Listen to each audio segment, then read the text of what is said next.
आज की डेट में एक प्रॉब्लम है जो बहुत ज्यादा कॉमन है, उसको ADHD बोलते हैं। ADHD का मतलब क्या है कि हमारा जो ध्यान है वो एक जगह पे टिकता ही नहीं, एक साथ माइंड में बहुत सारे थॉट चलते रहते हैं।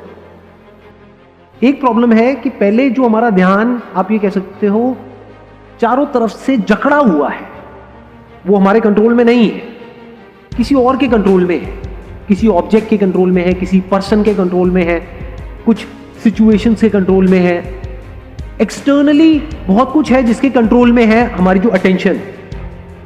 और ये जो टेक्नोलॉजी है, इन द सेंस जो भी हम मोबाइल पे जो भी करते रहते हैं सुबह से रात तक, उसकी वजह से प्रॉब्लम और बढ़ती चली जा रही है। तो we are all driven by sensations. अपने जो 5 सेंसेस हैं उनके थ्रू सेंसेशंस चाहिए। जहां सेंसेशन मिलती है वहां पर हमारा ध्यान लगता है। जितनी देर के लिए सेंसेशन मिलती है उतनी देर के लिए ध्यान लगता है। जैसी सेंसेशन मिलनी बंद हो जाती है वहां से ध्यान हट जाता है। तो देखा जाए तो आपकी लाइफ को ये सेंसेशंस कंट्रोल कर रहे हैं। और जैसे ही हमारी अटेंशन स्टक हो जाती है एक पॉइंट पे, उसको सफरिंग बोलते हैं। थिंकिंग अगर एक ऑर्डर में हो तो उसमें कोई प्रॉब्लम नहीं। If you are aware of what you are thinking, consciously अपनी मर्जी से सोच रहे हो, that is also not a problem. सोचते रहो कुछ भी। You are not even aware of what your thinking is, और कहीं के कहीं भाग रहे हो अंदर ही अंदर, that is a problem. Because अब आपका कोई कंट्रोल नहीं है अपने ऊपर। जो भी आप अपनी प्रॉब्लम्स बोलते हो एट द साइकोलॉजिकल लेवल, अब वो सारी प्रॉब्लम्स यही नहीं है कि आपकी जो अटेंशन है, आपका जो ध्यान है, वो कहीं पर फंस गया है। That could be past, that could be future. तो हम ये जो अंदर बोलते रहते हैं उसकी वजह से फीलिंग्स, इमोशंस सब ट्रिगर होते हैं। फ्यूचर से रिलेटेड कोई डर है, वहां पर फंस गया है, वहां से निकल नहीं रहा। पास्ट में कुछ हो गया है, वहां पर जाकर के फंस गया है, वहां से निकल नहीं रहा। इसीलिए लोग ट्रैकिंग करते हैं। कभी किसी ने ट्रैकिंग करी है आप में से? क्या होता है जब एक पहाड़ के ऊपर हम चढ़ करके जाते हैं और वहां पर ऊपर जाकर के बैठते हैं और चारों तरफ देखते हैं, तो क्या होता है उसमें? बिल्कुल ऐसा होता है जैसे कि आप एक ट्रैफिक जैम में फंसे हुए थे, एकदम से गाड़ी आपकी वहीं है। समझना, इसको ध्यान से समझना। गाड़ी वहीं है, फंसी पड़ी है, गाड़ी मतलब माइंड, लेकिन आप दूर आओ। कहीं भी बैठे हो, चाहे अपने घर में हो, चाहे बाहर हो, चाहे मेट्रो में हो, चाहे कहीं पर भी हो, आराम से देखो कि मैं देखता हूं अपने अंदर ही अंदर अपने आप को क्या बोल रहा हूं, क्या बोल रही हूं। बस इतना बोल करके रुक जाओ और ऑब्जर्व करो कि अपने अंदर ही अंदर अपने आप को क्या बोल रहा हूं। तो ये ऑर्डर क्रिएट होता है लिखने से। So this writing is a very good idea. यानी जब भी हम अंदर पजल्ड है, कुछ समझ नहीं आ रहा है, तो एक पेपर लिया, उसके बीच में एक लाइन खींची, इसके क्या प्रोज है, क्या कौन, क्या प्लस है, क्या माइनस। माइंड बड़ी जल्दी क्लियर होता है लिखने से। जो भी आपको लगता है, जैसे ही उस पर क्वेश्चन मार्क लग जाता है और इस क्लियर डिफरेंस को आप देखने लग जाते हो लाइफ में कि मुझे क्या लगता है और क्या है। हम ये बोलते हैं कि अपने थॉट्स को पॉजिटिव डायरेक्शन देना, नेगेटिव से बचाना। एक्चुअल में बताऊं पॉजिटिव क्या है? वो पॉजिटिव नहीं जिसको हम पॉजिटिव समझते हैं। एक्चुअल में पॉजिटिव है लाइटली लेना। That is real positive.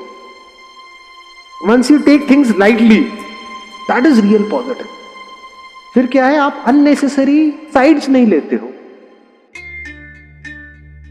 कोई भी चीज गंदी अच्छी नहीं होती है। जिस तरह से हम इंटरप्रेट करते हैं किसी सिचुएशन को, वो गंदी अच्छी होती है। नहीं तो हम हमेशा गलती क्या करते हैं, इम्प्योर थॉट क्या है, हम अपने आप को सही प्रूव कर देते हैं, एज इफ कि हमारे अंदर सब कुछ सही ही सही, और सामने वाले को 1 मिनट में गलत प्रूव कर देते हैं, जैसे कि उसके अंदर सब कुछ गलत ही गलत है। उसके अंदर कुछ गलत भी है और सही भी है, ऐसे ही हमारे अंदर कुछ गलत भी है और सही भी। तो इसको देख लेना इज अ प्योर थॉट। खुद उसके लिए बोल तो रहा हूं कि मैं ये कर रहा हूं, वो कर रहा हूं, वो कर रहा हूं, लेकिन मैं खुद देखा जाए तो उसके लिए 10% कर रहा हूं, लेकिन बदले में उससे 90% एक्सपेक्ट कर रहा हूं। मैं खुद नहीं बदल रहा हूं, लेकिन उसको बदलना चाहता हूं। तो जैसे ही हमको ये समझ आएगा तो क्या होगा, क्या हमारे एक्शंस नहीं बदल जाएंगे? क्या उसको देखने का नजरिया नहीं बदल जाएगा? डिवाइन परफेक्शन का मतलब क्या, कि हमारा नेचर ऐसा बन जाए, हमारी आदतें ऐसी बन जाए कि ऑटोमेटिकली हमारा जो दिमाग है वो सही डायरेक्शन में ही जाए।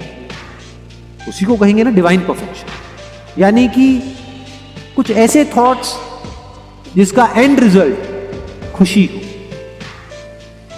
शांति हो, सेटिस्फैक्शन हो, सेल्फ ग्रोथ हो, सिर्फ आउटर ग्रोथ नहीं, सेल्फ ग्रोथ। फ्यूचर से रिलेटेड जब भी आप ओवर थिंकिंग में जाकर के फंस रहे हो, समझ जाओ 2 वजह से फंस रहे हो। या तो आप फ्यूचर में जो कुछ होने वाला है उसको ओवर एस्टिमेट कर रहे हो या अंडर एस्टिमेट कर रहे हो। डेली अगर दिन का आप 2-3 घंटे 4 घंटे मोबाइल यूज करते रहे तो अगले 5 साल बाद आपकी बॉडी की हालत कैसी होगी? क्या इसका आप एस्टिमेट लगा पा रहे हो? क्या इस फ्यूचर को देख पा रहे हो? नहीं देख पा रहे ना, तो हम अंडर एस्टिमेट नहीं कर रहे उस प्रॉब्लम को। अगर आप इसको करेक्टली एस्टिमेट करो तो आप क्या करोगे? नंबर 1 प्रायोरिटी पे डाल दोगे अपनी हेल्थ। एक्चुअल में देखो अपनी बॉडी की क्या कंडीशन है। एक्चुअल में देखो अगर आपका एनर्जी लेवल कम हो रहा है किसी भी वजह से, तो समझ जाओ कुछ बहुत गलत कर रहे हो। क्योंकि अगर फिजिकली फिट हो तो ब्रेन ठीक से काम करेगी। तब आप सोच सकते हो, बिना सोचे क्या खाक फ्यूचर को प्लान करोगे? फ्यूचर को प्लान नहीं करोगे तो फ्यूचर कैसा होगा? दिन में शुरू में अगर 5-10 बार भी ये करना शुरू कर दिया तो धीरे धीरे आप देखोगे इसमें किस तरीके से आपको मजा आने लग जाएगा। फिर एक नई हैबिट पड़ेगी। आज है अवेयर ना रहने की हैबिट, खोए रहने की हैबिट, इमेजिनेशंस में जीने की हैबिट। फिर कैसी हैबिट पड़ेगी? यहां पर पूरी तरह से रहने की हैबिट। तब आपको एक्चुअल में जो रियलिटी होती है उसका आंसर समझ आता है। वो क्या है? I am a human being with an infinite potential. क्योंकि अंदर जिस तरह की इंफॉर्मेशन फीड करी जाती है उसके हिसाब से एक्शन होने लग जाता है। जिस लेवल की इंफॉर्मेशन होती है उस लेवल का एक्शन होता है, उसी लेवल के रिजल्ट्स आते हैं। तो this information can be changed. बिल्कुल उसी तरह से रखते हैं माइंडसेट का ध्यान जिस तरह से बॉडी का ध्यान रखते। लो एनर्जी फूड खाओगे तो बॉडी में कैसी एनर्जी होगी? लो होगी। हाई एनर्जी फूड खाओगे तो हाई एनर्जी होगी। ऐसे ही माइंड के साथ में है। इतना सिंपल है। लेकिन मजा किस में आता है? आलू को उबाल करके खाने में टेस्ट है, आलू के चिप्स खाने में टेस्ट है। चिप्स खाने, समझ रहे हो ना प्रॉब्लम क्या है? प्रॉब्लम की जड़ क्या है? अब इसी फंडे को माइंडसेट से रिलेट करो। एक तरफ से है ऐसा फूड आपके माइंड के लिए जहां से आपकी एनर्जी बढ़ेगी, आपका माइंडसेट और बेटर होता चला जाए, लेकिन उसमें मजा नहीं आता। हमारे पास में हमेशा चॉइस होती है कि हम किस तरह की इंफॉर्मेशन अपने अंदर डालते हैं। वो चॉइस होती है नहीं होती? मोबाइल में हर तरह की इंफॉर्मेशन है, गंदगी से गंदगी और अच्छे से अच्छे, प्योर से प्योर और इम्प्योर से इम्प्योर। चॉइस किसके हाथ में कि क्या देखना है क्या नहीं देखना है? हमारे हाथ में है। यानी अपने थॉट्स को बदल करके हम अपने एक्शंस को बदल सकते हैं। जैसे ही एक्शंस बदलते हैं हमारी आदतें बदलती हैं। जैसे ही आदतें बदलती है हमारा कैरेक्टर बदलता है। जैसे ही कैरेक्टर बदलता है हमारी लाइफ बदलती है। लाइफ बदलती है तो हमारी किस्मत बदल जाती है।